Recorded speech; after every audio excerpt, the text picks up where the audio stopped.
Yeah, Cover City. Cover City Sports is back. We're in the new studio. We got the new and improved soundboard or something board. But Hove, the New York Knicks are 2026 world champions.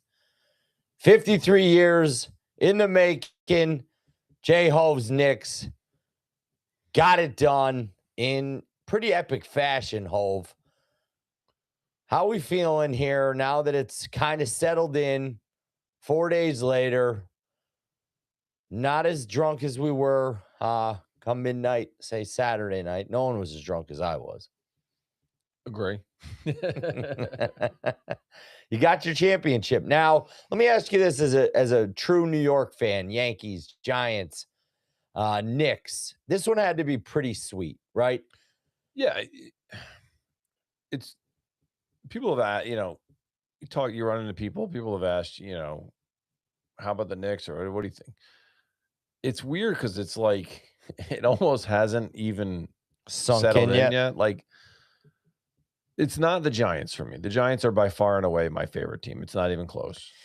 When you start looking at where does this championship, fit in my lifetime, the two Giants Super Bowls for me are, as an adult were my favorite. Adult, right? We had two in our youth. Obviously, I don't really remember, 86, January of 87 beating the Broncos, and I do remember bits and pieces of the 90, 91 run there with winning at San Fran and then the wide right kick.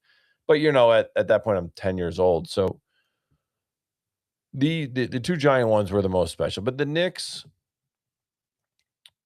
for me, it's up there with 96 and 98 for the Yanks. 99 for the Yanks was just kind of like, whatever. I mean, swept the Braves, who cares? They're 2000 was special because you beat the Mets. Just almost a relief that we didn't lose that shitbag organization.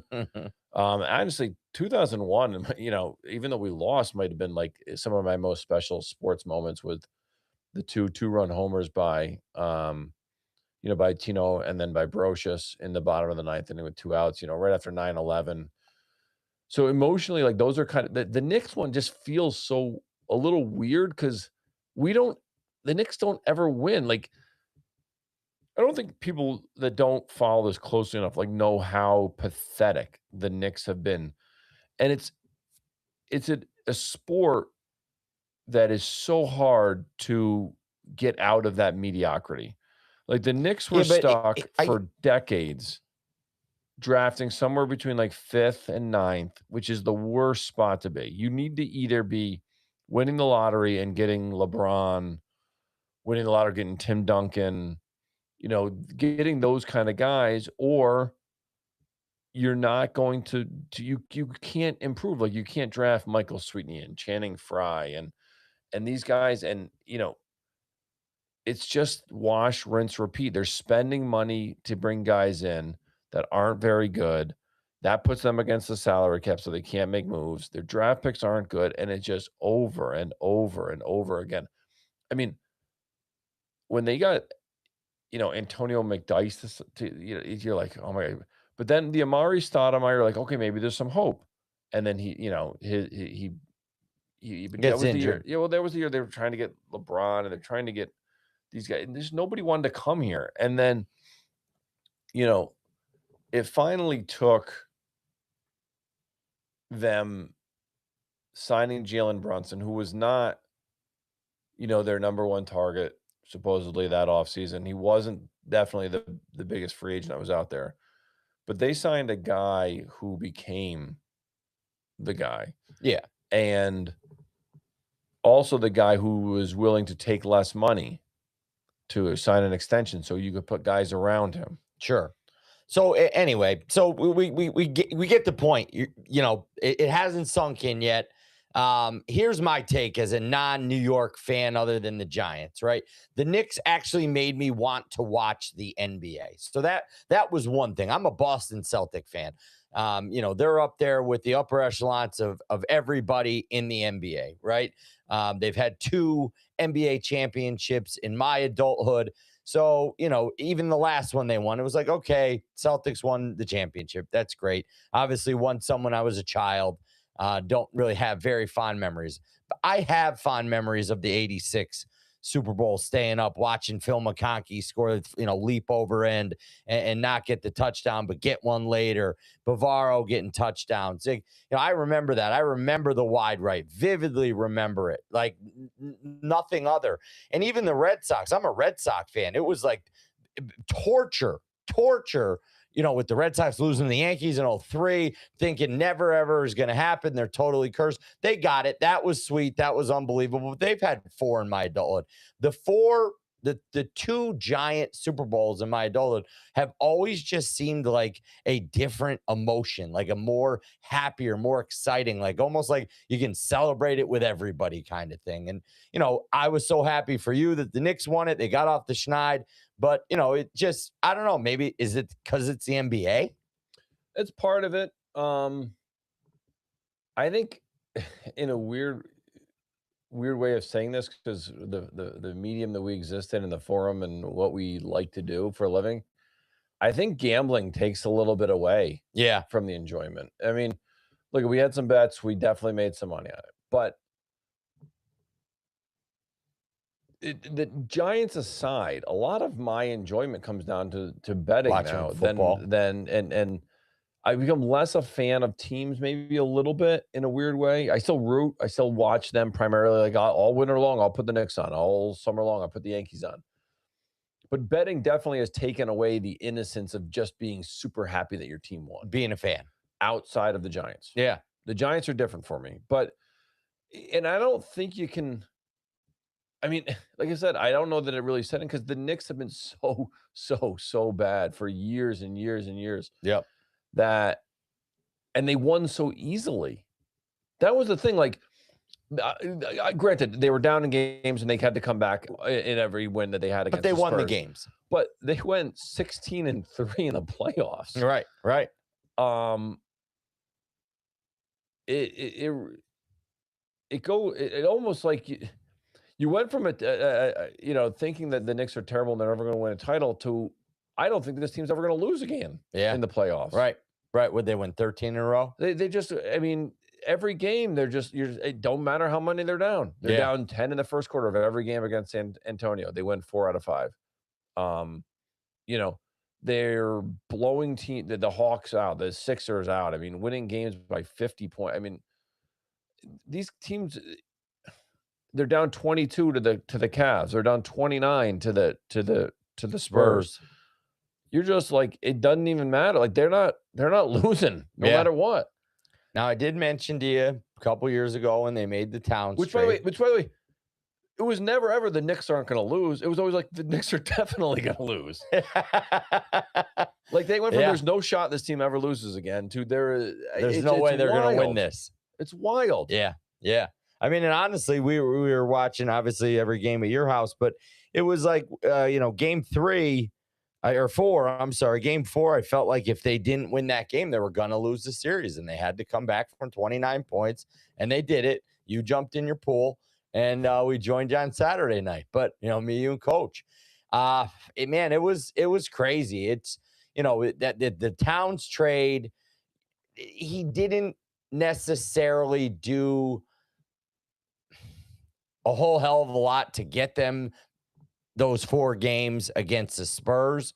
But I just said to you when they made that trade that's a player that can put you over the top, that he can move the needle. 2 things to that. One, I did not like the trade when they made it. Now I was wrong. Okay.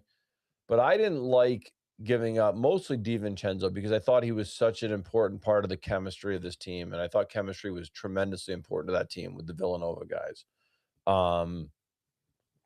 That said, obviously I was wrong about that. I do think Karl-Anthony Towns had a big role in the Spurs series. Now, because you saw what happened when at the beginning of game 4, okay, and they gave him 2 fouls in the first minute 6. And I mean, the Knicks were then suddenly down 29. They could not stay on the same court with the Spurs if they had to. Mitchell Robinson didn't have a role for 95% of that series because when he was on the court, okay, Wembanyama didn't even have to guard him, right? So basically Wembanyama would stand at the rim and wait for anybody to come. And if the guy, broke contain and off the dribble, nobody else had to help. You normally a lot of times you get that dribble penetration, you'll get a kick to a wide open three. It wasn't happening because Wembanyama just stand at the rim. They don't need to guard him. Right. And if Robinson catches the ball, you just foul him and he's missing foul shots. And they went to some of the other backup centers. That was the next thing you know, they're down 29. So I think Karl Anthony Towns was a lot more important, especially early in the series. Game 5 was just Jalen Brunson taking over the game. But in game 4, Cat was in foul trouble. But I thought the first 3 games, Cat was extremely important in those games. Yeah. Extremely important. Just he was a man compared to Wembanyama in games 1 and 2. I mean, I would argue after game 2, Karl Anthony Towns was going to be the MVP of the series. I think a lot of people thought that. Yeah. And then Anunoby had the huge game 4, and you thought, okay, he might steal this thing too. And then obviously Brunson he's going to go throw up 45 in game 5 and clinch it. You're not going to. Oh, what about James Dolan, the owner, right? Got so much flack for all the bad draft picks, all the bad coaching moves, all the bad GMs he brought in. And now it feel like he gets no credit for bringing in Leon Rose. I didn't think I thought Mike Brown would be just another recycled NBA coach, especially giving up, letting go a guy like Thibodeau. But again, they were right. They made the right moves, but you don't hear much talk about giving any credit to James Dolan. It seems like he's hated that much. Oh God. I mean, he is as hated as it gets. I did when he made his speech after the game the other night, I did say, give him credit because he did acknowledge how long it took them to win this championship and how shitty they were for a long, long time. Yeah. And I guess you do have to give him credit for finally taking his hands off and saying, okay, Leon Rose, you're going to run the show. You guys are going to make the decisions. And suddenly the team got a lot better once he stopped making decisions. Am I going to sit here and now praise a guy for being like, hey, he got out of the way, so now we could win, so we should thank him? No. I think he's a gigantic fucking asshole. He's always been an asshole. He is so thin-skinned, it's insane. The pettiness that he operates that building with is incredible. The stories I could tell you from that I've heard firsthand would blow your mind with how people aren't allowed to look him in the eyes. They're not allowed to say his name. These are regular employees that work for the Garden. So fuck the guy. He's a fucking asshole, and I have nothing good to say about him. James Dolan. Step into my office. Why? Because you're fucking fired. Fuck that guy. That said, look, he finally got out of the way so we could win. So I guess good. Give him credit for that. He acknowledged that he sucked at his job. Yep. And he finally got out of the way so we could get somebody in there who could do a better job. Okay, great. Yeah. You got it. And I love the talk now. It's like, and these people get followers on Twitter. We're roaming around the 3,000 mark. You got guys with 63,000 followers asking, the stupid questions like, what's the thing there where they put the fucking president's faces? Mount Rushmore, Mount Rushmore of New York, and it's like you're putting Brunson up there, which is great. I mean, he won MVP, but it's like I don't know. Are we anointing him the mayor of the city now? Are we giving him a key? Is it over? Like he's the greatest Knick of all time now? Are we forgetting about Patrick Ewing, Willis Reed's performances?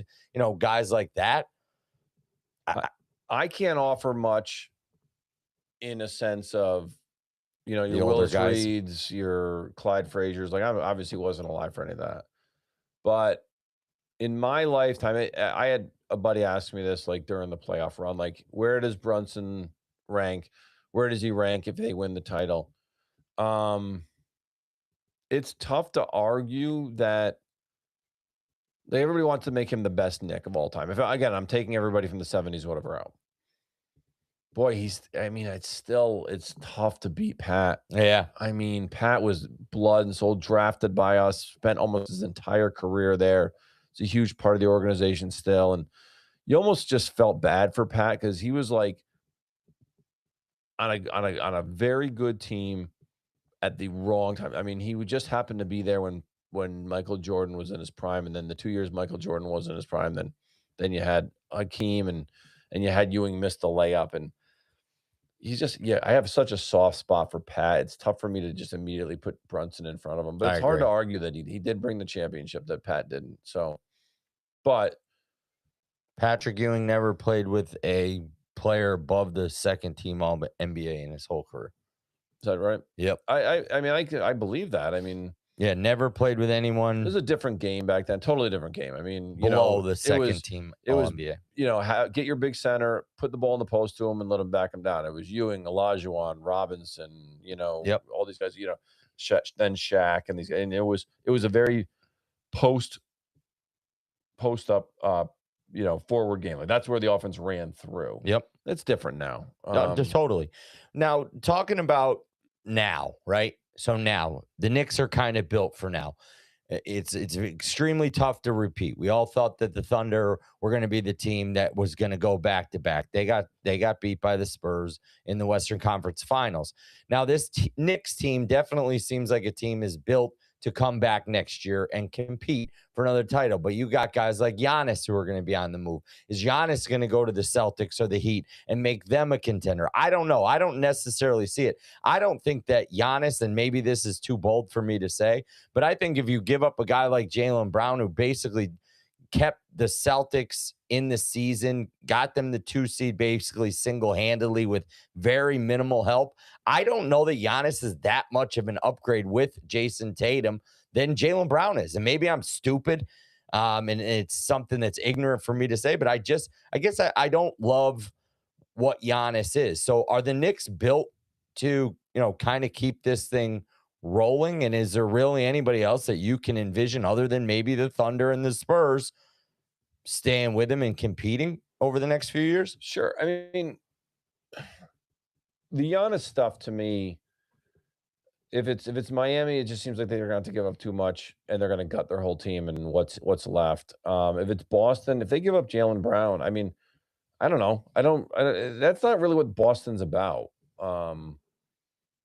I still don't love the style that Boston plays with all the threes they shoot. I just think it subjects them to too many off nights and elimination and losing to bad teams. I don't think anything of Cleveland. I really don't think anything of that much of Detroit. So it's tough for me in the East to see a lot of challenges for the Knicks next year. Detroit was the 1 seed going into the playoffs. I never had any feeling that they were going to make any noise. Obviously, they lost to Cleveland, so they didn't. Go! A little FIFA World Cup action going on here. So I think the Knicks are. I think they call that a flick on. Flick on. Oh, is that what I thought we were talking about? Diddling. Knicks are definitely built. Nobody's leaving in free agency, right? Everybody's signed for next year. The core, the core guys. I mean, Mitchell Robinson's probably the one guy that's a maybe not that you would care about. Mm-hmm. But let's also not forget that they need to make sure that the bench and the role players are there again, because they played a huge role. Yeah. Not in the last game, but for a lot of that series and definitely a lot of the playoffs. Yep. But I trust that they'll get that right. Now, one thing, if there were some rumors a while back about Giannis maybe to Houston, if that ever happened, I mean, I think Houston could challenge right away for the West, if not the whole thing. Well, let me tell you something right now. Kevin Durant's nothing of. I've never been a Durant fan. I always just thought he was a me guy. Always, wanted to be the center of attention, but not be the center of attention all at the same time kind of guy. So I could see that. I thought it was kind of stupid to trade the kid there that they traded to the Suns for Durant. I can see his face. I can't think of his name. But, losing that kind of young nucleus that they did have there to get Kevin Durant didn't make much sense to me. But no, now I don't love. Durant is not the reason I like what Houston has going forward. But if they could put that piece with them, yeah, could be tough. And Utah, Yeah, I've Fred heard a lot of VanVleet. people talk a lot about Utah taking a big step forward next year. So we'll see. 2 Utes. Yep. Danny Ainge. Yep. All right, let's step forward into the 2026 U.S. Open. Hove, we got Father's Day coming up on Sunday. Will be the final By the way, round. can we just talk Father's Day for a second? Little Dad's Day. What a ripoff. This is not, and I've said this for all. Father's Day is like let's say, so Mother's Day, right? They're expected to basically kind of get the day off, right? Sure. You got to get them flowers. To me, it feels like I always have something to do on Father's Day. Like I don't, if they ever pose the question, what do you want to do on Father's Day? They're not going to like the answer I give them. But it's like, it's not like I get the day off. I still have to do stuff with my kids. I still have to do stuff for my father. I got to help out in other areas. It's not like Father's Day I get the day off. Yeah. Well, I think just my piece for a second. I never really had much of a Father's Day growing up. So, I get it. My point being, like, yes, it's not really the relaxing day off. Like, oh, I'm gonna have a steak, a blowjob, and play 18 holes of golf. That ain't what happened on Sunday. Well, blowjob, what's that? Yeah. But no, it is the final round of the U.S. Open. So at least for nothing, Hove, for nothing on Father's Day by 6 o'clock, which we're going to be there much earlier than that. But by 6 o'clock, we want to be tuned into the TV and hope that we have, a little bit of some theatrical, some drama, baby. Drama coming into the final round at Shinna. I'm going to say at Cock for the 126th U.S. Open here. Hove, it's definitely kind of shaping up to be a tough course, right? Oh my God. I mean, this is probably the toughest U.S. Open course that is regularly in the rotation here a little bit. I think they said, I saw a stat the other day that like of all the guys that have ever played in the U.S. Open at Shinnecock Hills, only 4 players have a career score under par or a tournament under par. That's wild. Yeah, I heard something on VSiN on my travels here today. Said something like dating back to 1962, the scores there. I think one was like 3 under, +2, +1, and 1 under were like the winners. It's crazy. To think about some of these low scores that a lot of these professional golfers put up. This is going to kind of make these guys look kind of like us, right? Oh, this course is absolutely brutal, and especially if the wind is up, which they're predicting it to be. They are. If the wind is up, because that course sits right down on the south shore there of Long Island, there's no blocking it. There's no trees. There's no nothing. It is just going to be winds and winds and winds. The rough is grown out crazy. If you get slightly off the main rough, you're in that fescue stuff, which we've all seen before. They are the greens. They're right now. They say they're not running too fast because they're watering the shit out of them because they just don't want to lose them. I mean, this is the course, if you remember several years ago, where Phil Mickelson walked up and just hit his ball as it was still rolling away because he's like, "Fuck it, I'll take the 2-stroke penalty because if it goes down that hill, it's gonna be worse for me anyhow." He just basically was like, "I don't give a shit anymore." Yeah, the course can get to that point where it's almost unplayable, and so there talks about water in these greens in between, waves. So like there's a morning wave and an afternoon wave. They talk about water in them. A lot of the greens are kind of like upside down bowls. So they may be decent size, but the actual area that they're playable in or the landing area is pretty small. Mm-hmm. This could be carnage if the winds are like they're predicted to be. And what I'm hearing too is that you got to be accurate with your drives, right? You have to hit the ball in the fairway if you're going to score. Yeah. And you have to be able to get up and down around the greens because like I said, these greens all roll off the side. So if you're not in the right spot, you're going to end up rolling off into a collection area, and getting up and down is going to be critical. So who's that going to benefit? Who are we looking at? Do you just automatically take out Bryson DeChambeau and say you're not going to be accurate enough to compete in this tournament? I think the odds tell you that. I mean, he's drifted out to what, like 40 to 1. Yeah. I think the writing's on the wall. Who does it benefit most? I tend to lean a little bit to the European player and the accurate player. Sugar right? Shane Lowry? I'm not getting that far down Tommy the board. Fleetwood? Yeah, I like Fleetwood a lot here. I Okay. think Fleetwood has a really, really good chance to win this tournament. He's played well in these type situations and similar, course setups like Oakmont and I like Matt Fitzpatrick in this spot. What about the weasel there, Cam Smith? I like him too. I took a piece of him today at like 120 to 1. I was gonna say I think he was plus 160 the other day. His numbers drifted out so far that the number was he's a grinder, man. Yeah. And I could definitely see him being involved here. So I took a piece of Cam Young because I just think he's in such good form all year long that I don't want to lose him. Sam Burns is such a good putter that's important. I gotta have a piece of him. Mm-hmm. You know who we all hate, but he relishes these tough Rombo? spots. No, it's Patrick Reed. Fatrick. Yeah. Fatrick. Yeah. He's up there, man. So I did a little research and kind of went to our boys from Chat GPT, and they kind of put him rating the top 20 guys. They got him 10. They got him behind Koepka. I don't have much confidence in Brooksy here. I know he's a stud at these U.S. Opens. He's got 2 under his belt. I just don't think he's been playing that great of golf, and I don't know exactly how serious he is coming back from the LIV and getting back into the PGA, but not being able to play with all the tournaments because he hasn't qualified with the numbers because he wasn't there last year. I'm going to tell you, what about a guy like Xander Schauffele?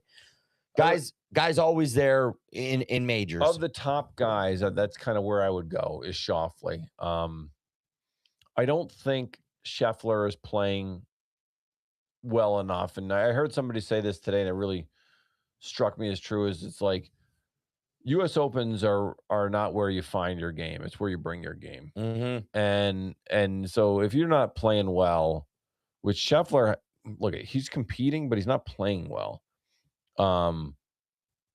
It's tough for me to envision him going out there at that short number. Now, look, he's drifted out to almost 5-6 to 1. Yeah, it was like, which is telling, but that's still the favorite. I want the favorite playing well. Yep. I don't like Rory in this spot. But didn't Scotty just have another kid too? So kind of take a little concentration away from you. Yeah, yep. He is a second-time father now. I don't know. I just can't get there at that short a price. Mm-hmm. Of the top guys, Xander's my guy. Like I said, I got Cam Young, Fitzy, Fairway Jesus, Tommy Fleetwood, and Cam Smith. That's who I'm going with. I got a little piece of Reed and Sam Burns also. It's smaller bets with longer numbers, because I think that their style of play fits well here. But this course is so hard. Did you say you had Cantlay? No. Okay. No. Cantlay is always a guy that always just sticks it in my ass. Whenever I have him, whatever way it is, he goes the opposite. Always. No matter what. I get in those pools every year, the Chapman pools for the majors. If I ever pick Cantlay, he shoves it up my ass. Victor Hovland, another guy who's a decent ball striker. Him and Colin Morikawa could be 2 guys that are great iron play. But are they going to get off the tee? Are they going to stay accurate? Hovland usually has like one really, really good round and then one really, really bad round that just makes him look pedestrian, kind of like old Stevie on Thursday nights at the golf league. You don't say. What about this Chris Gotterup guy? Kind of fresher, newer to the scene. Kind of came out of the woodworks here this year. I don't really have much to say. I don't have much knowledge of him. I wouldn't put my money behind him, but his odds aren't awful. No, I don't hate the play. I like him more at the British, but his style of play can fit in here. That's kind of why I like him more at the British, was that like linksy, windy kind of player. He was really, really hot to start the year, and he's kind of cooled off, and that worries me a little bit. But what's his number now? In the 40s? Is that where he is? I don't. Please hold for station identification. He is 40 on On DraftKings, he's 43-1. Okay, that's about right. Yeah. Burnsy's 42. Russell Henley's another guy I've heard names. I've got a piece of Henley. He's so good. I mean, he's a top 10 player. You don't even think about it. But where I like him is his driving accuracy this week. That's what I find attractive about him. You might say, now look at if you listen to this podcast, you might say, Jason, did you bet everybody? No, I bet 8 guys total. That's it. Okay. Feels like 150 people. Are you sure about that? But by the end of the weekend, you might have 150. I think the top, I just see this as the course being so hard. It's going to be so difficult for somebody that's way off the beaten path to come get this thing. Yeah, I mean, do you see any value with like top 10 finishes? So you can get Schauffele at plus 365 to finish in the top 5, plus 184 to finish in the top 10. Schauffele and all the guys we talked about. If I was going to look at a position spot instead of an outright, it would be Fleetwood. Tommy, fairway. Because this guy just doesn't win, and I know he won the one tournament. Stop. There's a tournament with 30. Never won a major. There's 30 guys in that tournament. Right. Okay. It was the Tour Championship. It was 30 guys. All right. It's not like he went out. Was Shooter McGavin and beat 150. All right. He won a 30-man tournament. No Shooter though. No Shooter. That no gold jacket. Green jacket. Who gives a shit? So I heard that Shane Lowry loves the wind. Right. Grew up playing in the wind over in Ireland. Yada yada yada. He's choked. Sure. He's choked in majors more than I would probably say Cantlay has when I've had him. He's been pretty bad. I've heard Keegan Bradley thrown around out there. I don't know that Keegan's still got all the clubs in the bag that can get him to be competing again on Sunday. But, he's another name. I do like Sam Burns. I'm with you on Burns. I don't know. I don't know that Rahm is consistent enough that no, I don't want any piece of him in a tough course like this that he's going to be able to. He's a power player, right? So he's going to try to overpower the place, which I mean, maybe he's strong enough to. I don't know. I just don't see it with Rahm. That's not where I look at it. I haven't seen that same John Rahm that was when he was on the PGA Tour. Right. Anybody else? Any other? I would say any other value plays here. You always got Hideki Matsuyama, who's always kind of in the mix, right? You can get huge numbers on him. He's 74-1, 11-1, and 5-1 to come in first, top 5, top 10. I'm not going to put any money behind him, but you might find somebody like Robo. I've heard some people like Terrell Hatton at 43-1. I hate that motherfucker. I wouldn't. I just don't like him. I don't like looking at him. I don't like him. What about Aaron Ra? Look at the guys learned he was putting on the practice range today. That PGA Tour, that PGA Championship setup was very similar to what you're going to see this week. So and he pulled that thing out of nowhere. Right. 110 Double black to 1, gloves. 110-1 is tough to say no to, but I don't know.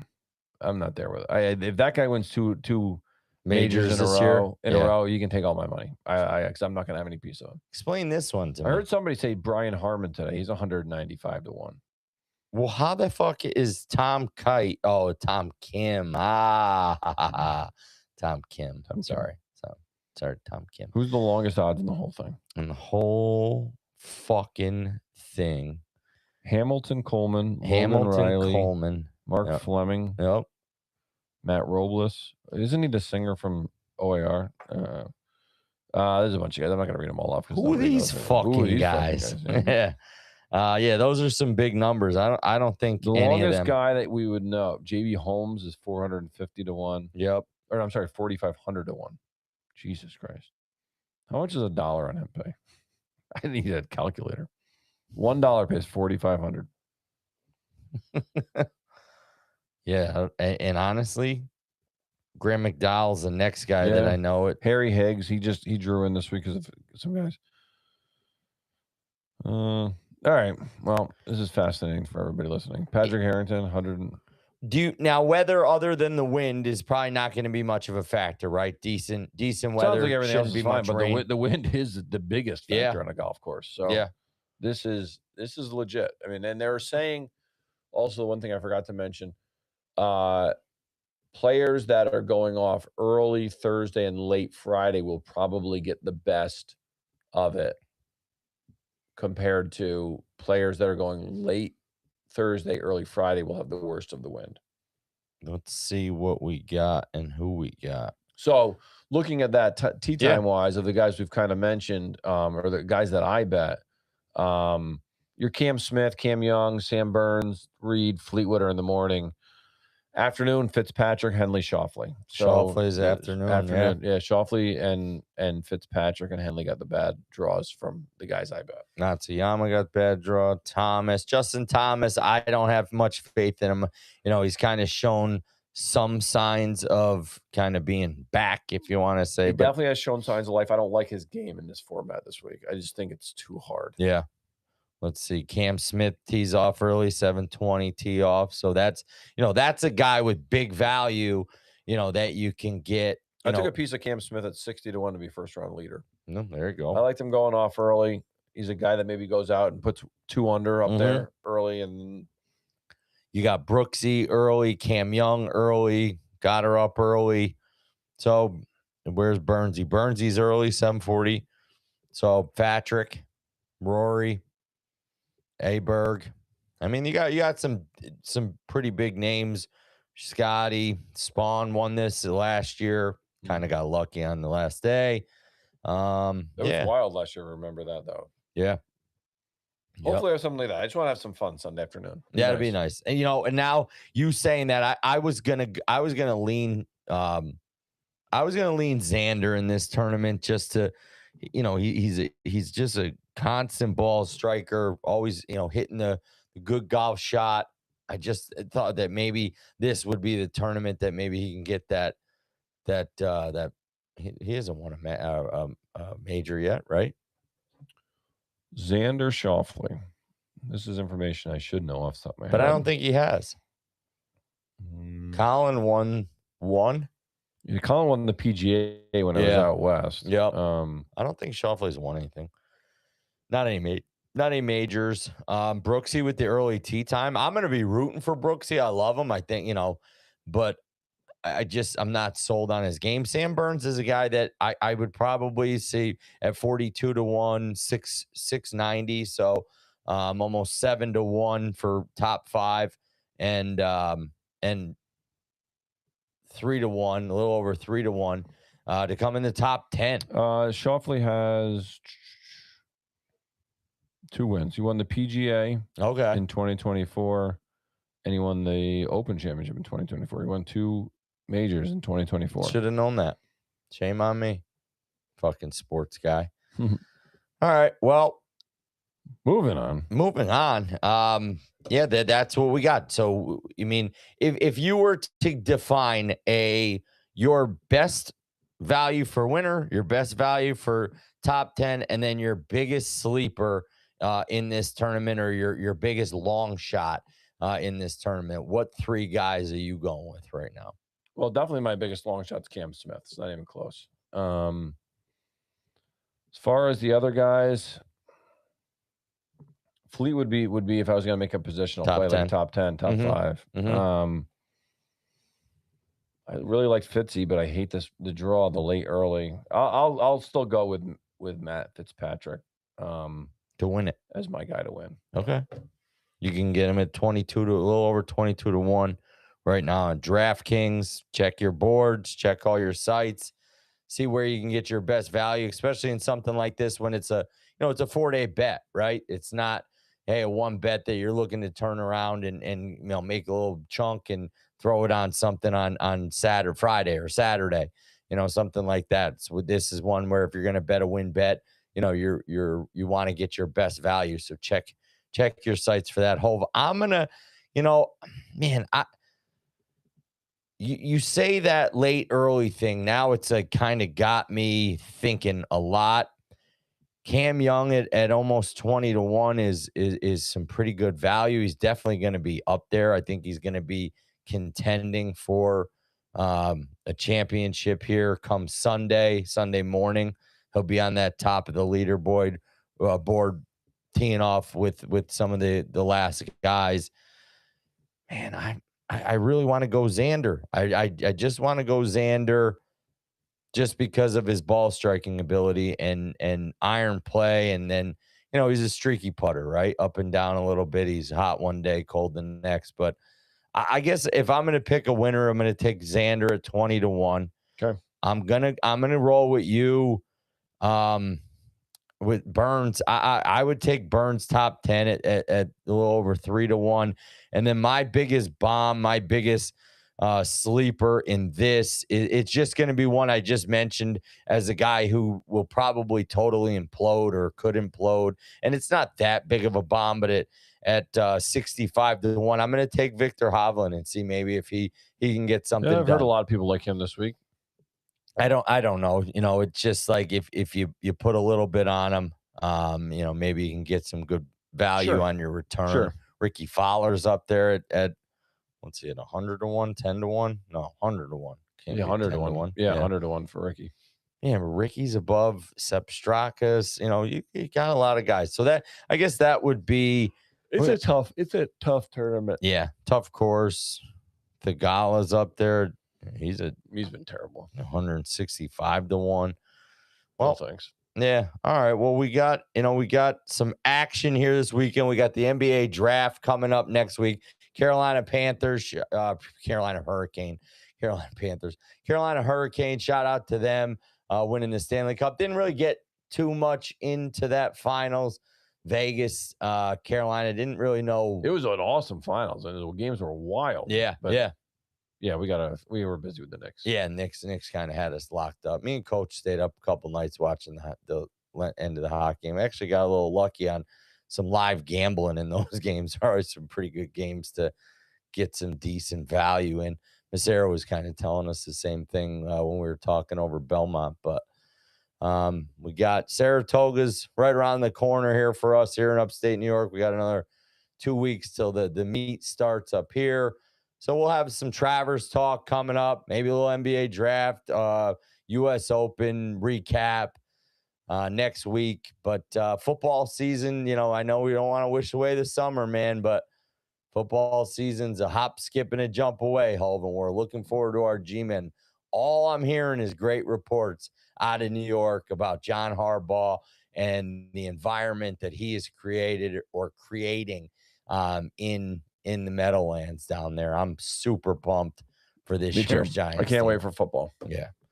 All right, let's take it into the weekend. All you guys have a great Father's Day out there. If you're tuning in live on YouTube, thank you. It is at Cover City Alive on YouTube, guys. We're at Cover City Sports on X and Instagram.